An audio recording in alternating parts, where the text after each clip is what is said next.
நாகப்பட்டினம் சட்டமன்ற தொகுதியில் மதச்சார்பற்ற முற்போக்கு கூட்டணி சார்பில் போட்டியிடும் மனிதநேய மக்கள் கட்சி தலைவர் ஜவஹருல்லா இன்று திருமருகல் தெற்கு ஒன்றியத்தில் தீவிர பரப்புரை மேற்கொண்டார். திருமருகல் தெற்கு ஒன்றிய செயலாளர் சரவணன் தலைமையில் கக்கலாஞ்சேரி, காரையூர், திருப்பயந்தங்குடி, வில்லாலி, வாழக்குடி, விற்குடி, வடகரை, கோட்டூர், ஆதலையூர் உள்ளிட்ட பகுதிகளில் தீவிர வாக்கு சேகரிப்பில் ஈடுபட்டார். அவர் வாக்கு கேட்டு வீதி வீதியாக சென்றபோது அவருக்கு பூக்கள் தூவியும் ஆரத்தி எடுத்தும் பொதுமக்கள் சிறப்பான வரவேற்பு அளித்தனர்.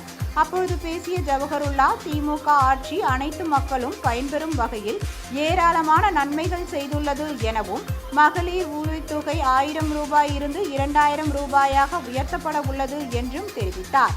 8000 ரூபாய் டோக்கன் மூலம் மகளிர் விரும்பியபடி வீட்டு சாதனங்களை வாங்கலாம் எனவும், மீண்டும் திமுக ஆட்சி மலர்ந்தால் தான் தமிழ்நாட்டிற்கு நல்ல வளர்ச்சி ஏற்படும் எனவும் கூறிய ஜவஹருல்லா, அனைவரும் உதயசூரியன் சின்னத்திற்கு வாக்களித்து தன்னை பெருவாரியான வாக்குகள் வித்தியாசத்தில் வெற்றி பெற செய்ய வேண்டும் என கேட்டுக்கொண்டார்.